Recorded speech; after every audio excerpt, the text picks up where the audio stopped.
하나님의 말씀을 보도록 하겠습니다. 하나님께서 오늘 우리에게 주시는 말씀은 로마서 12장 3절에서 8절까지 말씀입니다. 내게 주신 은혜로 말미암아 너희 각 사람에게 말하노니 마땅히 생각할 그 이상의 생각을 품지 말고 오직 하나님께서 각 사람에게 나누어 주신 믿음의 분량대로 지혜롭게 생각하라. 한 몸에 많은 지체를 가졌으나 모든 지체가 같은 기능을 가진 것이 아니니 이와 같이 우리 많은 사람이 그리스도 안에서 한 몸이 되어 서로 지체가 되었느니라. 주신 은혜대로 받은 은사가 각각 다르니 혹 예언이면 믿음의 분수대로, 혹 섬기는 일이면 섬기는 일로, 혹 가르치는 자면 가르치는 일로, 구제하는 자는 성실함으로, 다스리는 자는 부지런함으로, 긍휼을 베푸는 자는 즐거움으로 할 것이니라. 아멘. 우리는 부활의 소망을 가진 하나님의 자녀입니다.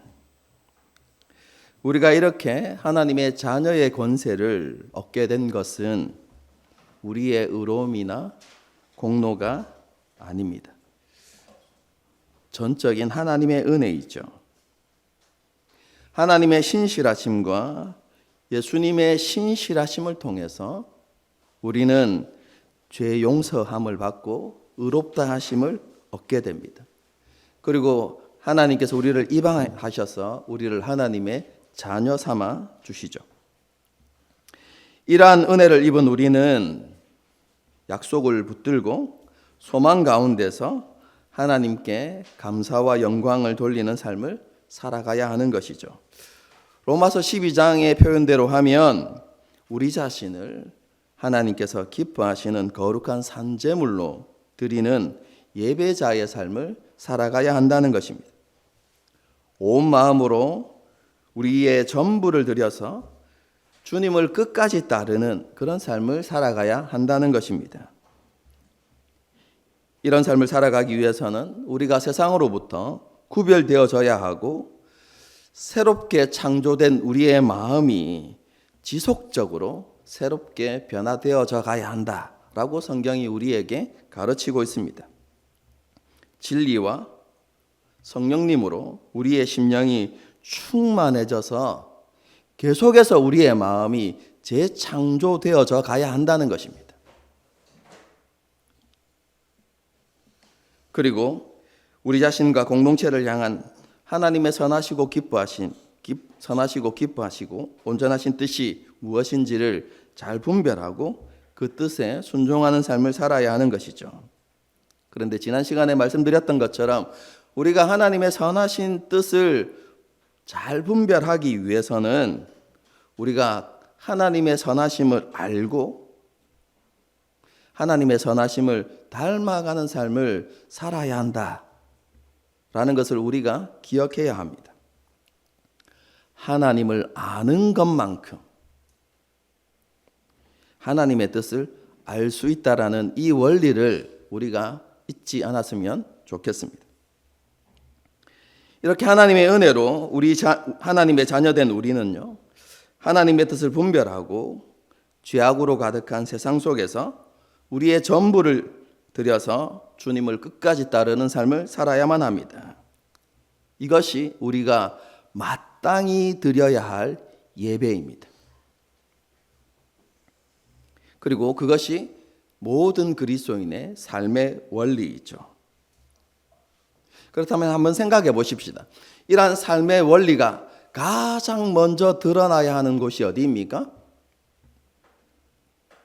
우리를 하나님께서 기뻐하시는 거룩한 산제물로 드리는 이 모습이 어디에서부터 가장 먼저 드러나야 할까요?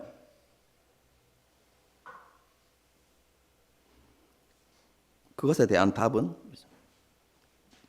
교회입니다. 그 모습이 교회에서 가장 먼저 드러나야 한다는 것입니다. 하나님께서 기뻐하시는 거룩한 산제물로 드리는 모습이 먼저 교회 안에서 실천되어야 한다는 것이죠. 여러분, 이것에 대해서 말씀하고 있는 것이 3절 이하의 말씀입니다. 사도 바울은요, 그런 교회 생활을 언급하면서 이렇게 시작합니다. 말씀을 내게 주신 은혜로 말미암아 각 사람에게 권면합니다. 이렇게 이야기하거든요. 여러분, 여기에서 말하는 사도 바울이 말하는 은혜는 무엇이겠습니까? 우리는 은혜하면 이제 구원의 은혜 이렇게 생각하기 쉬운데요. 사도 바울이 여기에서 언급하는 은혜는 단순히 하나님께서 베풀어 주신 그 구원의 은혜를 이야기하는 것이 아니라 자신이 예수님께로부터 받은 사도 직분을 이야기하는 것입니다. 사도 바울은요, 예수님의 메시아 되심을 부정하고 예수님을 거짓 선지자로 치부하면서 예수님을 믿는 교회와 성도들을 핍박하는 했던 그 자신을 하나님의 사도로 불러주신 것이 말로 다할 수 없는 은혜라고 여겼어요. 하나님과 원수되었던 하나님의 대적이었던 자신을 하나님 나라를 위한 도구로, 그리고 예수 그리스도의 비전에 함께 동참하는 동력자로 이렇게 불러주신 것이 정말로 감당할 수 없는 큰 은혜라고 생각했던 것이죠. 그래서 3절의 시작은 이렇게 시작하는 것입니다. 예수님께서 나에게 주신 사도의 권위로 로마 교회 여러분들에게, 로마 교회 성도 여러분들에게 권면합니다. 이렇게 이야기하는 것입니다. 왜 사도 바울이 자신의 사도의 직분을 앞세워서, 그 권위를 앞세워서 이런 말씀을 하겠습니까? 간단하죠. 그 뒤에 이어지는 그 권면이 너무나 중요하고, 그리고 반드시 성도들이 지켜야만 하는 하나님의 명령이기 때문에 그 권면의 중요성, 엄중함을 그렇게 표현하고 있는 것입니다. 예수님께서 주신 사도의 권위로 여러분에게 권면합니다. 여러분은 반드시 순종해야만 합니다. 이렇게 말씀하고 있는 것이죠. 그 권면이 얼마나 중요한 것인지를 인식하고 주의를 기울이고 관심을 기울여서 그 말씀을 지켜야 함을 강조하고 있는 것이죠. 여러분, 그런데 그 권면이 무엇입니까? 모든 성도가 마땅히 생각할 그 이상의 생각을 품지 말고 오직 하나님께서 각 사람에게 나누어 주신 믿음의 분량대로 지혜롭게 생각하는 것입니다.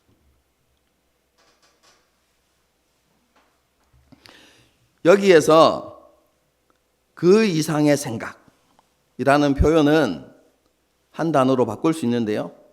교만입니다. 모든 성도는 교만한 생각을 버려야 한다라고 말씀하는 것입니다. 교만한 생각을 품지 말라는 것이죠. 그리고 믿음의 분량에서 이 분량도 우리가 일반적으로 생각하는 개념이 아닙니다.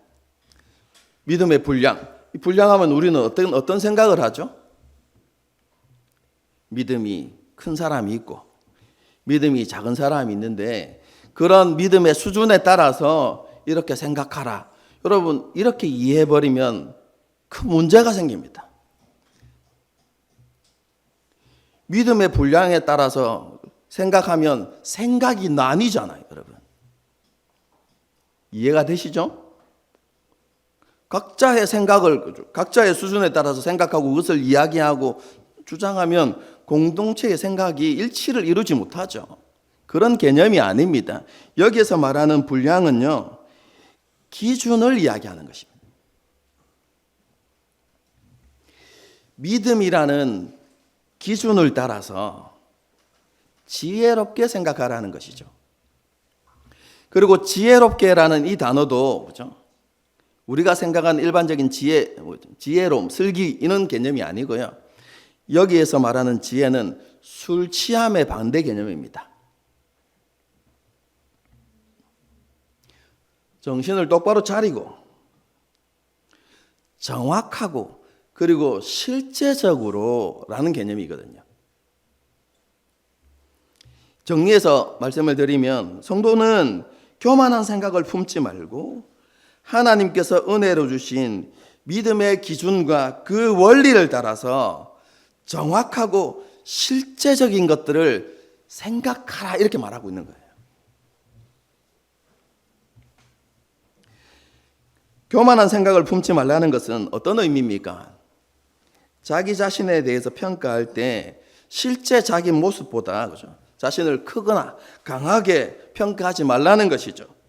자신의 중요성이나 가치, 능력과 권리를 과대평가하지 말라는 것입니다. 우리는 자신의 모습에 대한 그죠? 바른 이해가 필요합니다. 자기 참모습에 대한 정확한 이해가 있어야 한다는 것이죠. 그럼 자신에 대한 바른 이해가 있을 때 어떤 분별이 생겨나냐면요. 내가 할 수 있는 것과 할 수 없는 것이 무엇인지를 알게 됩니다.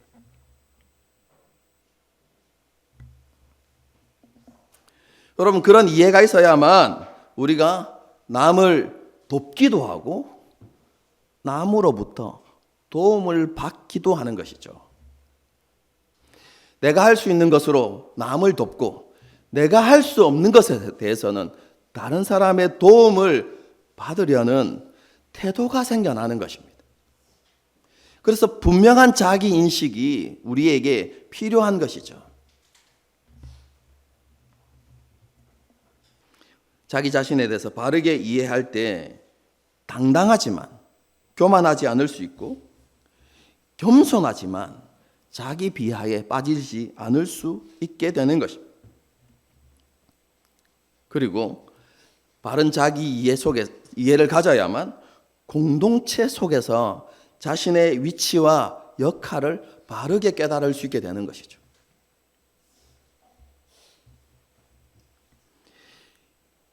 이런 자기 자신에 대한 바른 이해는 그렇죠? 믿음 안에서 이루어져야 하는 것입니다. 더 정확하게 이야기하면 하나님 나라의 복음 안에서 자신의 바른 정체성을 깨달아가야 한다는 것입니다.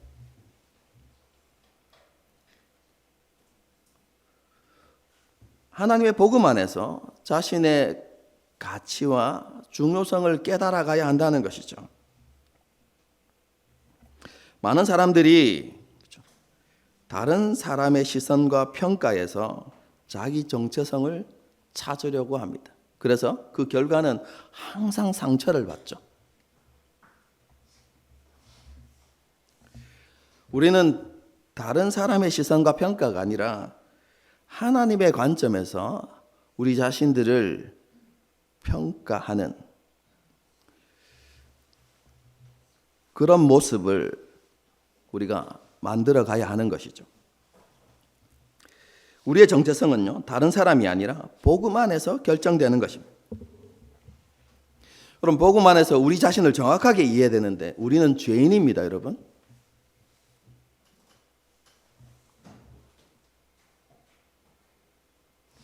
하나님 앞에서 우리는 불완전한 사람입니다. 온전하지 못한 사람들입니다.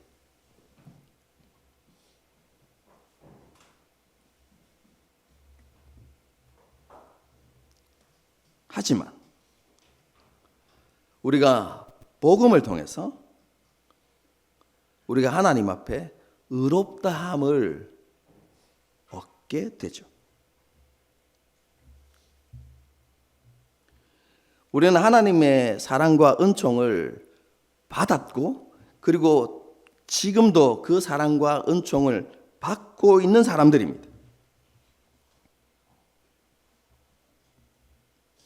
뿐만 아니라 우리가 하나님께 세굴라가 되었다라는 사실도 우리는 기억하며 살아가야만 합니다.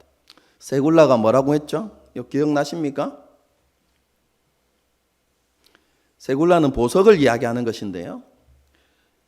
보석들 중에서 가장 아끼고 가장 귀하게 여기는 보석. 그게 세굴라인데 하나님께서 우리 한 사람 한 사람을 향해서 세굴라라고 말씀하십니다. 우리는 하나님의 부르심을 통해서 보배롭고 존귀한 자가 되었습니다. 거룩한 나라와 왕의 제사장이 되었습니다. 우리는 하나님과 사람들로부터 사랑받을 수 있는 사람이 되었고 동시에 하나님과 사람을 사랑할 수 있는 사람이 되었습니다. 여러분, 그것이 변화된 우리의 정체성입니다. 여러분, 그래서 우리가 복음 안에서 우리가 얼마나 존귀한 사람인지, 얼마나 가치 있는 사람인지에 대해서 우리가 바르게 인식하고, 여러분, 그것을 믿음으로 받아들여야만 하는 것이죠.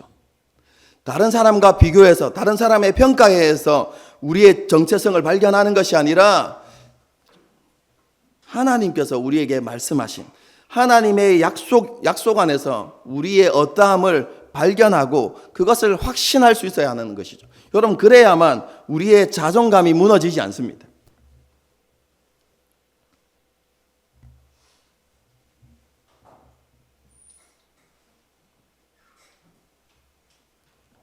여러분, 우리가 이런 정체성을 가지고 지혜롭게 생각해야 되는 것이죠. 무엇에 대해서 지혜롭게 생각해야만 합니까? 모든 것에서 이렇게 말할 수도 있겠죠. 우리가 삶을 살아감에 있어서 사람들과의 관계나 그리고 여러 가지 문제들이나 사건들이나 그렇죠? 우리의 삶과 관계되어진 모든 것에 대해서 우리는 지혜롭게 생각해야 된다. 이렇게 생각할 수 있지만 여러분, 오늘 본문에서 말하는 것은 그 모든 것을 다 강조하는 것이 아닙니다. 문맥을 늘 살펴야 한다고 했죠, 제가. 여러분, 여기에서 문맥에서 우리가 지혜롭게 생각한다라고 이야기할 때 그것은 우리가 공동체 안에서 우리에게 주신 역할과 위치 그리고 우리에게 주신 달란트를 잘 생각해서 그것을 통해서 어떻게 공동체를 섬기고 공동체를 어떻게 세워갈 수 있는지를 지혜롭게 생각하라는 것입니다. 바른 정체성 속에서, 그렇죠? 바른 정체성의 기초 위에서 내가 공동체 안에서 어떤 위치에 있고 내가 해야 할 역할이 무엇이고 그리고 내게 주신 달란트가 무엇인지를 정확하고 실제적으로 파악해서 공동체를 섬기고 공동체를 세우는 일에 자신을 드릴 수 있어야 한다라는 것이 이 말씀의 핵심입니다. 이어지는 말씀에서 사도 바울은 예를 들어서 그것들을 설명하고 있죠. 4절부터 8절까지 말씀입니다. 우리가 이 말씀을 살펴보기 전에 먼저 우리가 생각하고 우리의 마음에 두어야 할 게 있습니다. 그럼 그것은 교회에 대한 이해입니다. 여러분, 교회가 무엇입니까? 여러분 다 알고 있지만 그렇죠? 이론이 아니라 정말로 그 깨달음이 우리에게 실제가 되도록 해야만 합니다. 교회는 건물이 아닙니다. 교회는 성도들의 모임이죠. 하나님 나라의 복음을 믿고 예수님을 주님으로 고백하는 사람들의 모임 그 자체가 교회입니다. 지금 우리가 이렇게 모여있는 이 자리가 우리가 이렇게 모여있는 우리가 교회인 것이죠. 여러분, 그런데 우리 전체가 모였을 때만 교회가 되는 것이 아니라 우리가 셀 모임으로 흩어질 때도 그 셀 모임이 뭐가 됩니까? 교회가 되는 것입니다. 성령님을 통해서 거듭난 사람들이 모이는 그 모임 자체가 교회라는 사실들을 계속해서 여러분 우리가 생각해야만 합니다. 그리고 그 교회의 주인은 우리가 아닙니다. 주님이십니다. 에베소서의 표현대로 하면 교회의 머리가 예수님이시고 우리는 교회의 몸이죠. 여러분, 이런 교회의 가장 중요한 특징이 무엇이겠습니까? 여러분, 교회의 특징 뭐가 되어야 할까요? 그것은 연합과 하나됨입니다.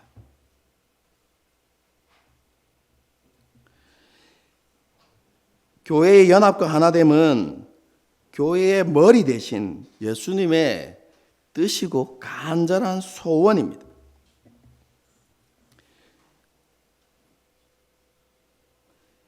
여러분, 그것이 예수님의 소원이고 예수님의 뜻이라면 예수님을 주님으로 고백하는 우리에게 그 주님의 뜻과 소원이 어떻게 다가와야만 됩니까?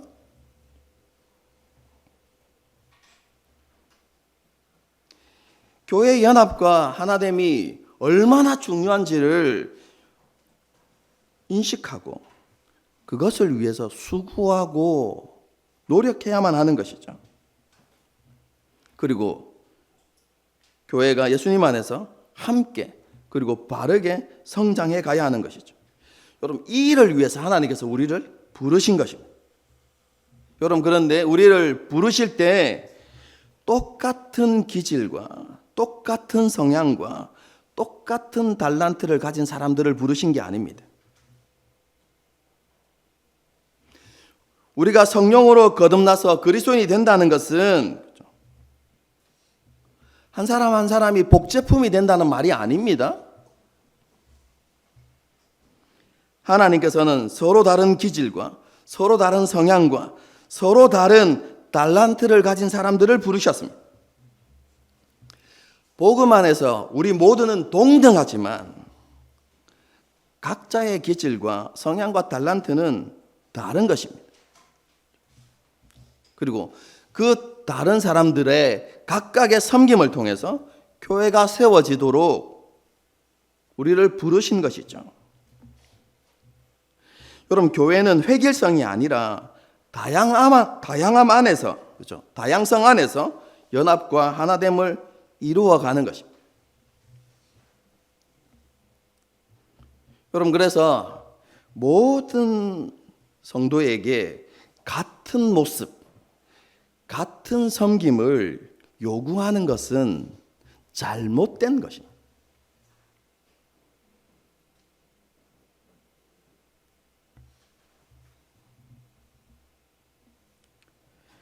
각자 받은 은사가 다르기 때문에 그렇습니다.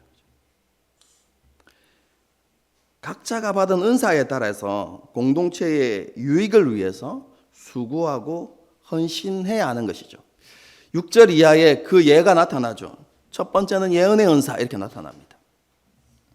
예언의 은사는 미래의 일을 말하는 게 아닙니다. 예언이라고, 성경에서 말하는 예언이라고 하는 것은 하나님의 뜻을 가르치는 것을 이야기합니다.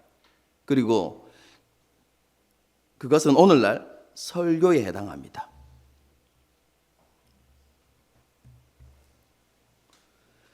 하나님의 말씀을 가르치는, 설교하는 자는 어떻게 설교해야 됩니까?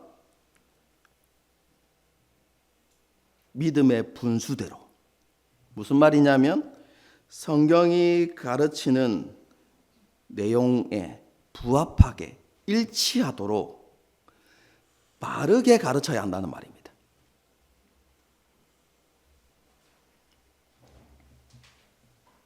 다른 사람을 기쁜 마음으로 돕고 섬기기를 잘하는 사람은 섬기는 일을 하고, 가르치는 일을 좋아하고 기뻐하는 사람은 교사의 일을 하는 것이고,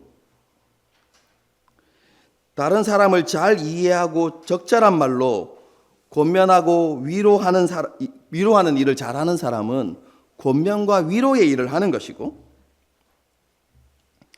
대가를 바라지 않고 순수한 마음으로 베푸는 일을 잘하는 사람은 구제의 일을 하는 것이고, 다스림을 잘한다는 말은 행정을 잘한다는 말이거든요. 행정에 밝은 사람은 행정의 일로, 특별히 연약한 자들을 돌아보는 일들을 잘하는 사람들은 기쁜 마음으로 그 일을 하라, 이렇게 되어 있습니다. 여러분, 한 사람이 이 모든 것을 다 감당하란 말이 아닙니다. 물론 목회자가요, 이 모든 일에 능통한 사람이 되면 얼마나 좋겠습니까? 여러분, 그런데 그런 목회자는 존재하지 않습니다. 목회자마다 강점이 있고 잘하는 게 있고 못하는 게 있을 수밖에 없습니다. 어떻게 해야 됩니까? 부족한 부분들을 성도들이 함께 자신에게 맡겨진 은사를 따라서 그렇게 해나가는 것이죠.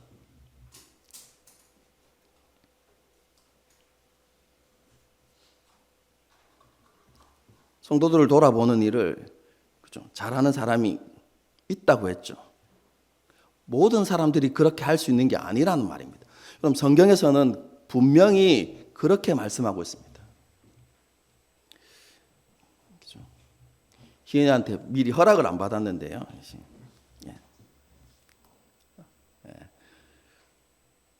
지난번에 우리 야유회, 전교인 야유회 할 때 희연이가 진행하는 데 있어서 너무 고민되었다 하더라고요. 왜냐하면 기질이 다르거든요.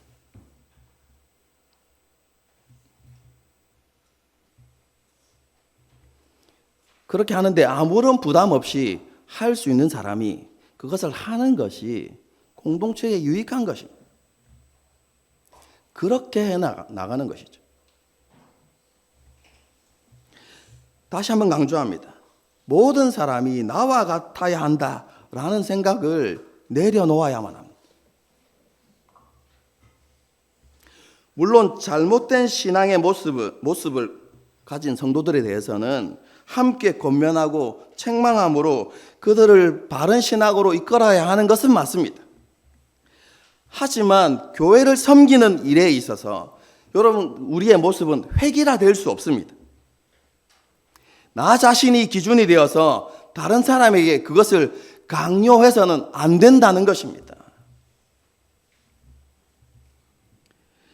하나님께서는 각자에게 다른 기질과 다른 역할과 다른 달란트를 주셨어요. 우리는 이런 다양성을 인정하고 자신이 할 수 있는 일에 열심을 내므로 교회를 세워가야 하는 것이죠.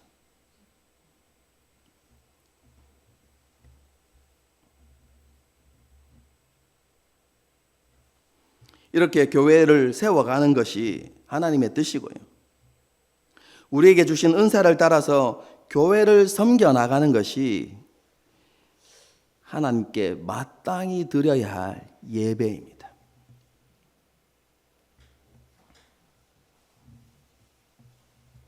우리는 교회를 교회되게 하는 일, 건강하고 성숙한 교회를 세우는 일에 관심을 가지고 열심을 내고 기도할 수 있어야만 합니다. 여러분, 그런데요, 이러한 수고와 헌신이 셀 안에서 이루어지도록, 먼저 셀 안에서 이루어지도록 해야만 합니다.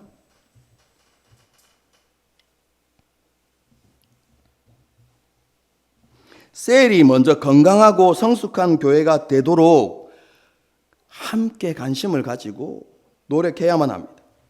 여러분, 셀 안에서 삶을 나누고 서로를 이해하고 서로를 품고 친밀해지도록 여러분, 우리가 좀 관심을 가지고 노력해야만 합니다. 공동체를 세우기 위해서.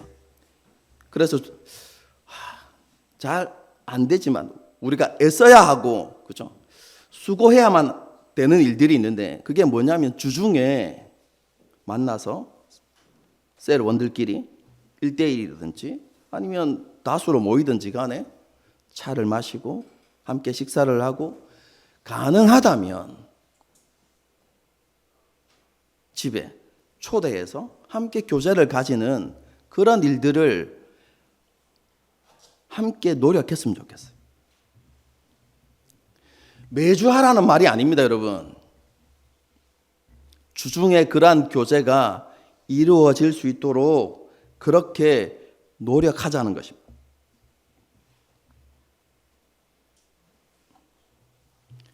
그리고 무엇보다도 셀에 속한 한 사람 한 사람이 하나님과 동행하는 삶을 살아가도록, 여러분, 그리고 그리스도의 제자가 되는 것, 여러분, 그것에 우리가 좀 관심을 가지고 서로를 격려하고 기도하는 일에, 함께 기도하는 일에 여러분 우리가 힘쓸 수 있어야만 합니다. 공동체를 세우기 위해서.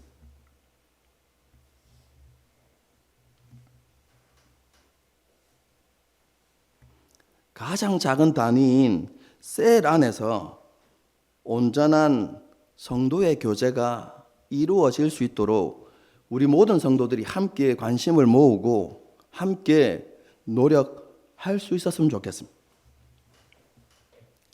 여러분, 이렇게 이야기하면 또 이런 질문을 던지는 사람도 있을 수 있죠. 그럼 공동체 전체의 연합과 하나됨은 어떻게 됩니까?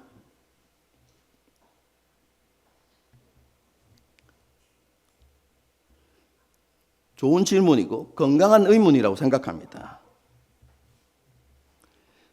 여러분, 그런데요, 제가 셀부터 먼저 건강한 공동체를 세우자는 것은 우리 전체 공동체를 포기하겠다는 말이 아닙니다. 먼저 가장 작은 단위의 교회 안에서 성도의 연합과 하나됨을 우리가 맛보고 누려가자는 것입니다.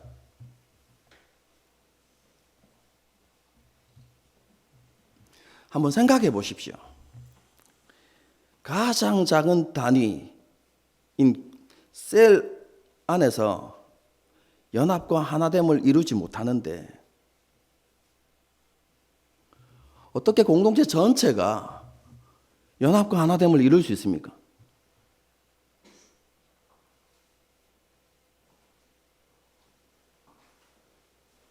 여러분, 초대교회의 모습이 여러분 그러했습니다. 작은 공동체의 하나됨에서 출발해서 여러분 그것이 전체의 연합과 하나됨으로 여러분 이렇게 이어져 나갔던 것입니다.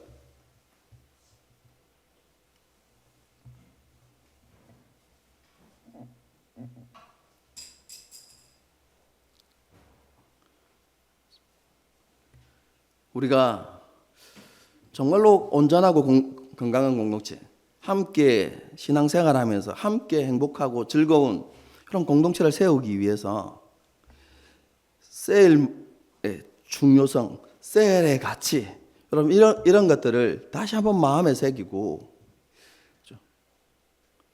함께 노력했으면 좋겠다는 생각들이 너무너무 많이 듭니다.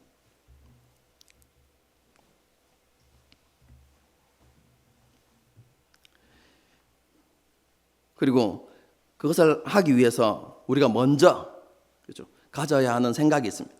그것은 완전한 교회는 없다는 것입니다.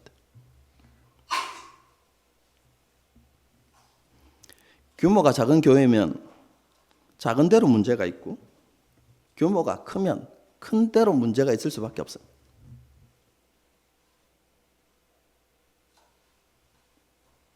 그리고 규모가 크면 클수록 더 많은 문제들이 있을 수밖에 없겠죠. 왜냐하면 교회는요, 의롭게 되었지만 여전히 죄성을 가진 사람들의 모임, 쉽게 말해서 죄인들의 모임이잖아요. 우리 자신을 한번 생각해 보십시다. 우리 스스로 완벽한 사람들입니까? 나 스스로가 완벽하지 않은데 어떻게 다른 사람들에게 완벽을 요구할 수 있습니까? 부족한 사람들이 모이니까 문제가 생겨나고 어려움이 생겨날 수밖에 없는 것이죠.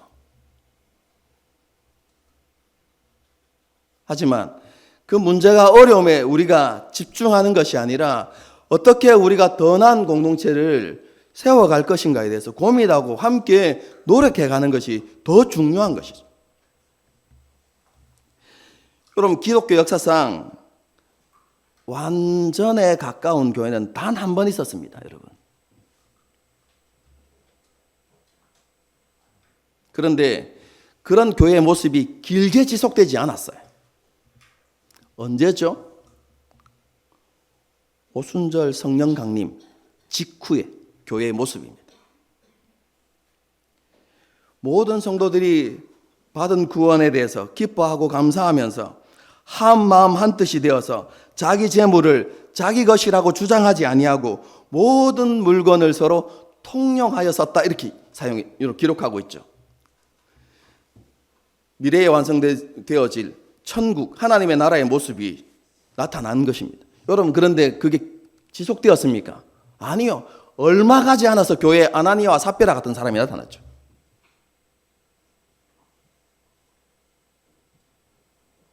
여러분, 그 이후에 세워진 교회는 모두 어려움과 문제가 있었습니다. 여러분, 서신서를 한번 보십시오.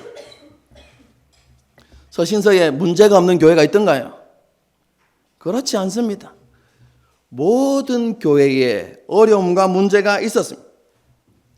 여러분, 그러면 반짝 잠시 보여졌던 완벽에 가까운 교회의 모습은 무엇입니까? 그것은 우리가 추구해야 될 샘플과 같은 모습입니다. 부족한 사람들이 모여서, 죄인들이 모여서 그 공동체가, 우리 공동체가 온전하고 온전하지 않고 부족하지만 뭘 바라보고요?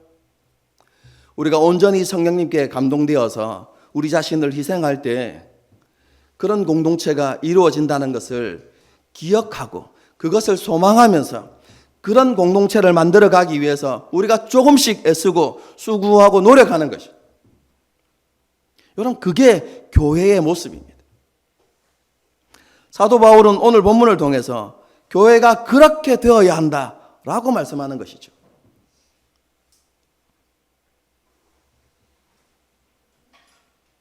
서로 다름을 이해하고 서로의 강점을 존중해주고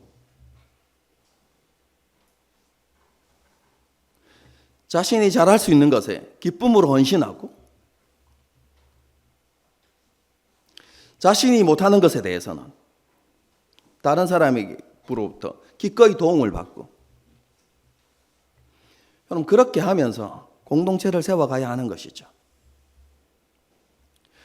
이런 공동체를 세워감에 있어서 저는 세일이 첫 출발점이 되기를 간절히 좀 기대하고 있어요. 그렇게 되기를 소망하고 있어요. 그런데 수고와 헌신 없이, 노력 없이는, 대가 지불 없이는 안 됩니다.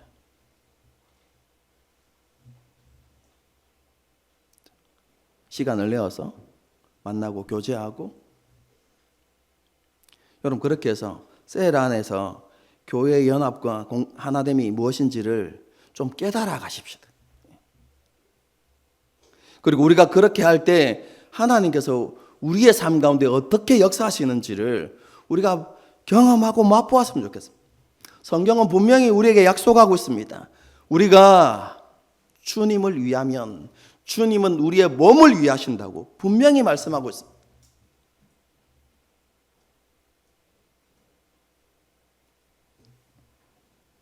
우리가 주님의 몸된 교회를 세우는 일에 힘쓰면 주님께서는 우리의 삶을 주관하시고 우리의 삶을 세우시는 일에 하나님의 은혜와 하나님의 능력을 나타내 주실 것입니다. 그런 하나님을 기대하고 하나님을 신뢰함으로 하나님께서 기뻐하시는 일에 우리가 조금 더 애쓰고 힘쓰고 노력하는 우리 공동체가 되었으면 좋겠습니다. 함께 세워갑시다.